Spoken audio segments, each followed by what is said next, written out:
हिंद, जय Maharashtra. RB Marathi संवादमध्ये सर्व आमच्या दर्शकांचं मनपूर्वक स्वागत. आपण आज चिखली तालुक्यातील जी ग्रामीण भागातली जी शाळा आहे जिल्हा परिषदेची मंगरुळ नवघरे येथील त्या शाळेला आपण भेट दिलेली आहे आणि तेथील एक शिक्षक आपल्यासोबत आहेत वसंतरावजी गुरुजी गाडेकर सर आपल्यासोबत आहेत. त्यांच्याकडे जाणून घेऊया या ठिकाणी की मुलांचा जो सर्वांगीण जो विकास आहे, बौद्धिक सर्वात सर्वांगीण विकास जो आहे त्या विकासासंदर्भामध्ये आपण त्यांच्यासोबत हितगुज करतोय. त्या गावामध्ये आपण आलेलो आहोत आणि गावामध्ये येत असताना अनेक विद्यार्थी असे आपल्याला भेटलेले आहेत की शेतकऱ्यांची, कष्टकऱ्यांची, शेतमजुरांची जी संख्येतील जी विद्यार्थी आहेत ती विद्यार्थ्यांची संख्या या शाळेमध्ये जास्त आहे.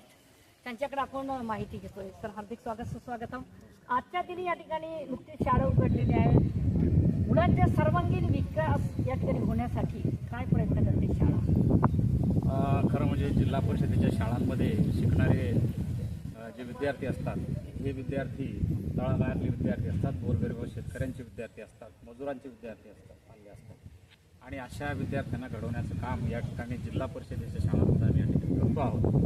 खरं म्हणजे लॉकडाऊनच्या काळामध्ये मी या ठिकाणी 4 वर्षापूर्वी आलो आणि 4 वर्षापूर्वी आल्यानंतर ज्या वेळेला मी या जिल्हा परिषदेच्या शाळेमध्ये जॉईंट होण्यासाठी आलो त्यावेळेला अत्यंत भयावह चित्र या ठिकाणी दिसलं आणि ते चित्र पाहिल्यानंतर मन खरंच हेलावून गेलं की आपल्या काय ह्या जिल्हा परिषदेच्या शाळा एवढ्या घाणेरड्या असू शकतात का आणि त्या कोणी केल्या, कोण जबाबदार याला, या सगळ्या गोष्टीचं चिंतन केलं आणि साहजिकच माझ्या तोंडून शब्द निघाले की ही शाळा आहे की डुक्करखाना.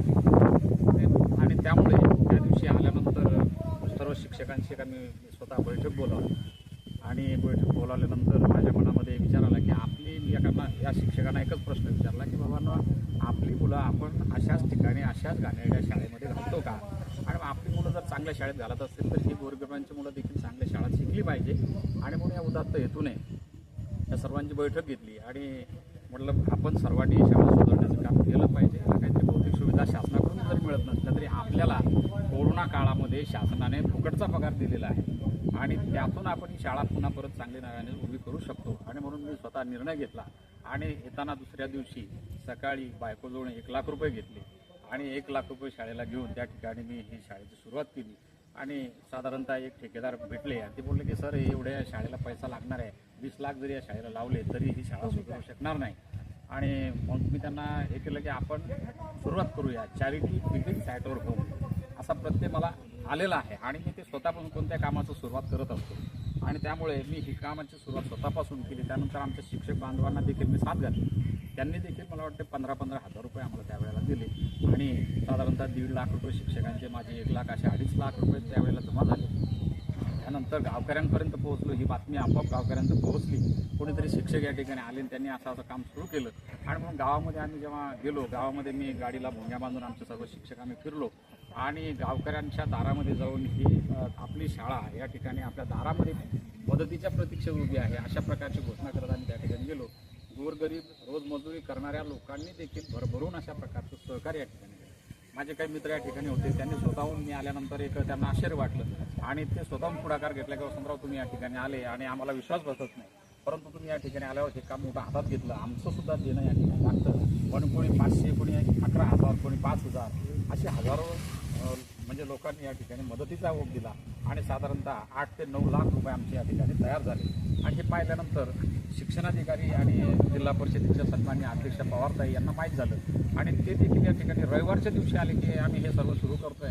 माघारी आमचे आले आणि त्यांनी चित्र पाहिलं आणि त्यांनी मला फोन केला की सर, तुम्ही फार छान काम हातात घेतलंय, तुम्हाला आमच्याकडून काय मदत लागते? खरं म्हणजे या ठिकाणी 7 खोल्या ह्या मोडकळीस आलेल्या होत्या आणि त्या मोडण्यासाठी, त्याचं काम करण्यासाठी त्या मोडकळीस आलेल्या असल्यामुळे त्याला 4.5 लाख रुपये ते पाडण्यासाठी आणि त्यामुळे त्या तशाच पडलेल्या होत्या आणि त्या पाडल्याशिवाय दुसरी बांधकाम करू शकत नव्हतं. आणि म्हणून अशा पद्धतीने त्यांना म्हटलं की ह्या खोल्या पाडण्याची परवानगी द्या. मग ती परवानगी आम्ही तोंडीच घेतली आणि ती त्या पद्धतीने पाडून टाकल्या गावकऱ्यांच्या सर्व सहकार्यातून. आणि ह्या इकडे 3 खोल्या आणि इकडे एक 4थी खोली आमच्या लोकवर्गणीतून आम्ही बांधली.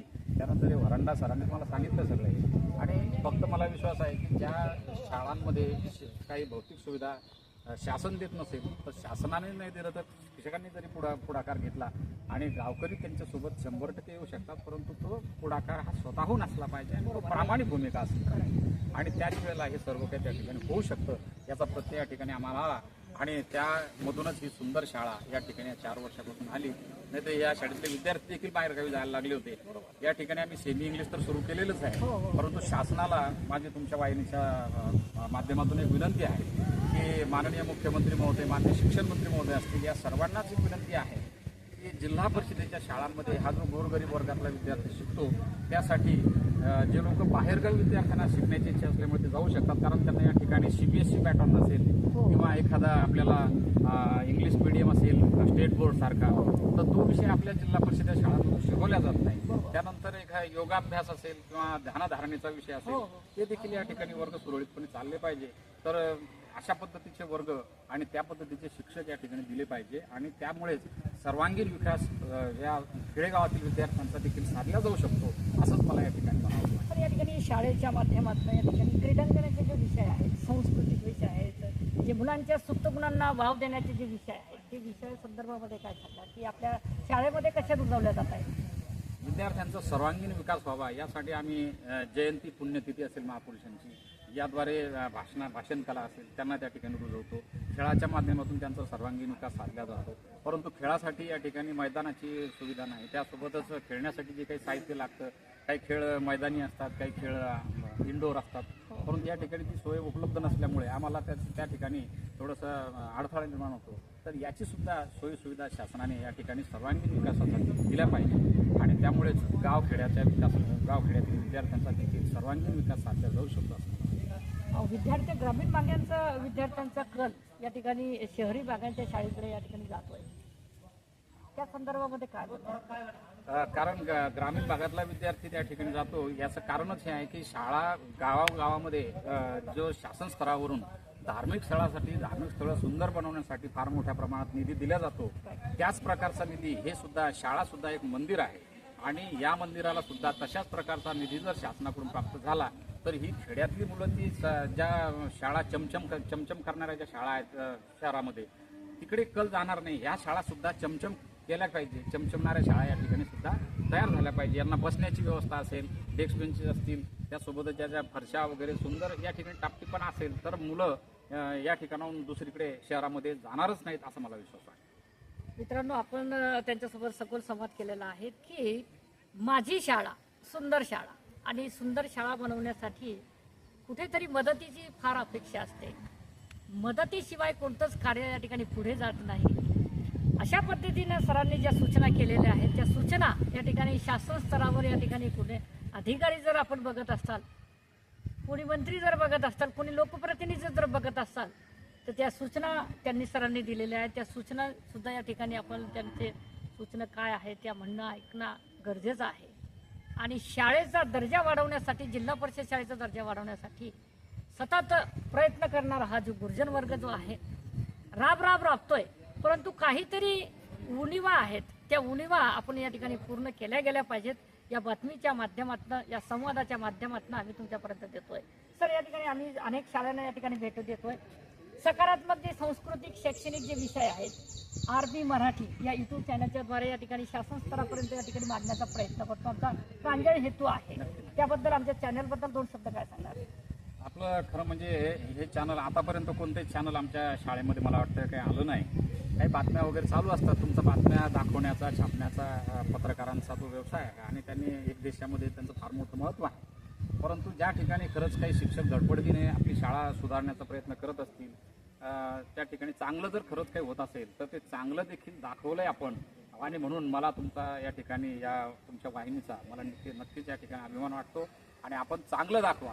आमच्यामध्ये काही उणिवा देखील असतात, उणिवा असू शकतात आणि त्या उणिवांवर देखील आपण बोट ठेवलं पाहिजे आणि त्याबद्दल सुद्धा आपण आम्हाला सूचना जर केल्या तर मला वाटतं त्यातल्या उणिवा देखील आम्ही निश्चितपणे दूर करू शकतो. आणि शाळा, माझी शाळा, सुंदर शाळा, सर्वांग सुंदर शाळा अशा प्रकारची आम्ही तयार करू शकतो. आणि म्हणून तुमच्या वाहिनीचं या ठिकाणी मनापासून एक आभार व्यक्त करतो आणि धन्यवाद. मित्रांनो, अशा पद्धतीची सूचना सरांनी केलेल्या आहेत. आपल्यासोबत या ठिकाणी जे मार्गदर्शक आहेत, अनेक गाढ अभ्यास आहे, वाचन आहे, आणि अनेक विद्यार्थी त्यांनी या ठिकाणी घडवलेले आहेत. त्याच शिदोरीच्या भरोशावर आम्ही सुद्धा या ठिकाणी परिपक्व होण्याचा या ठिकाणी प्रयत्न एक छोटासा या ठिकाणी करत आहोत. म्हणून या ठिकाणी जिल्हा परिषदेच्या ज्या शाळा आहेत त्या शाळांचा सुद्धा आढावा आम्ही तुमच्यापर्यंत या ठिकाणी देतोय. या ठिकाणी थांबतो. जय हिंद, जय महाराष्ट्र.